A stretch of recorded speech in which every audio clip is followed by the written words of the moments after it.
You were recently passed over for a promotion.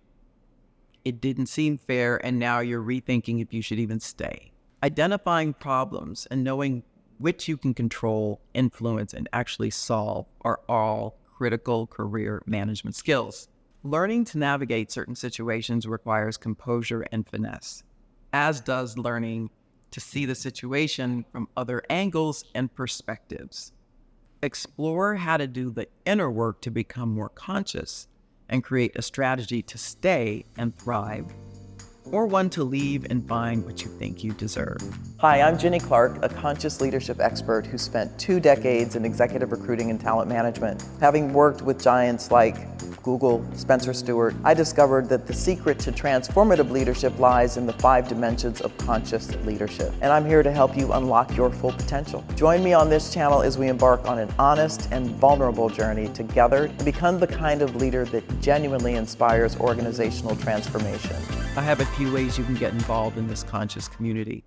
First, I've created a free career map to help you uncover your next career move. Secondly, I've created exclusive content for you with a community of like-minded leaders. And lastly, I send out a free newsletter every week. To learn more, check out the description of this video. So on this lack of promotion thing, I found myself talking to someone we'll call Erica. She's relatively early in her career. She's worked in a startup for about a year and has about 4 years of earlier work experience in the same sector. She's ambitious and wants to get promoted. She regularly and predictably compares her career progress, title, level, compensation, to her former classmates from college and her colleagues from earlier jobs who have similar work experience. Because the startup environment is, by definition, ambiguous, she figured she needed to come up with her promotion plan to share with her boss. She pitched it, and it flopped. The boss is distracted and isn't willing to seriously consider promoting her for another year. Erica was frustrated, impatient, and frankly demoralized. She rattled off a whole list of things that should be different and aren't fair. Her boss doesn't give her adequate feedback about her performance to know where she stands. The organization is young and doesn't have clearly articulated roles or responsibilities or progression or promotion paths. Not of an established HR policies, for that matter. Other people at her level with less tenure with the company have gotten promoted, albeit on other teams, different leaders. She thinks of starting to look for another job in spite of the fact that this company is well-funded, considered well-run, and has an enviable reputation in their sector. Erica complains to friends, family, and colleagues about how unfair things seem to be, and she isn't being heard or supported. So here are 5 solutions, because there are some things that Erica could be doing to possibly make headway or at least refocus her efforts in the short term. Don't expect consistency and fairness. It sounds awful to say, but regrettably, few managers know how to provide constructive feedback, nor are they held accountable for it. Now, this is in spite of the fact that, according to McKinsey, the #1 reason people quit their job is a lack of career development and advancement, which I think is a shared responsibility of the employee and the manager, in my opinion. Anyway, few meritocracies exist, as you might have heard me say. Face it. But when you have the opportunity to do what's right and fair, you do it. We have to stop modeling some of the very behaviors that we feel are unfair to us, even if you're junior and technically not in a leadership role. Be part of the solution.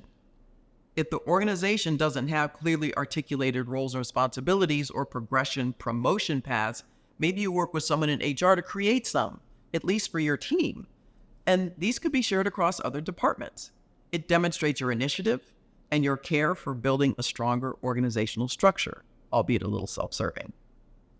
Leverage the ambiguity in the organization to find other ways to fill gaps and make yourself indispensable. That's part of being the solution. Get your facts. If others are being promoted, try to understand what circumstances might be different from yours. Did they come with special skills or experiences that you might not be aware of, but that are valued? What behavior might they be exhibiting that makes them a standout? It could be that they are more visible and people better understand how they add value.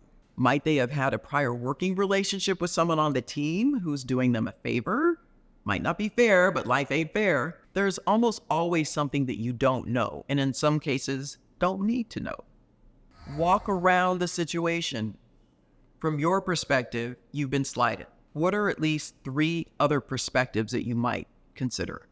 Could it be that you haven't shown up as well as you could? Explore that. Ask a friend who will be honest with you. Maybe your boss doesn't have the support of their peers based on how they are perceived. After all, promotion decisions are rarely made solely by the manager or leader. They get feedback from their peers and your peers and maybe others. Stop complaining. Reputations are built quickly, and being a whiner is a surefire way to have people not want to support you. Not only might you be airing dirty laundry, you won't necessarily be perceived as a team player. It's one thing to ask a trusted colleague for some insight into a situation. It's another thing to bring it up repeatedly, seeking validation for your point of view. Keep your cards close to the vest in matters like this.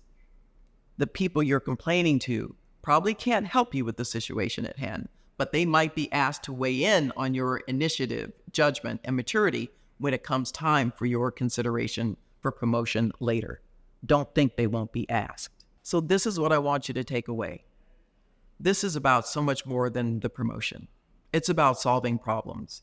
I used to tell my team that my primary job as their leader was to provide vision, to remove obstacles, and give them air cover as they executed their responsibilities. Now, having said that, don't come to me whining unless you can tell me what efforts you've made to remediate what you might consider to be a roadblock.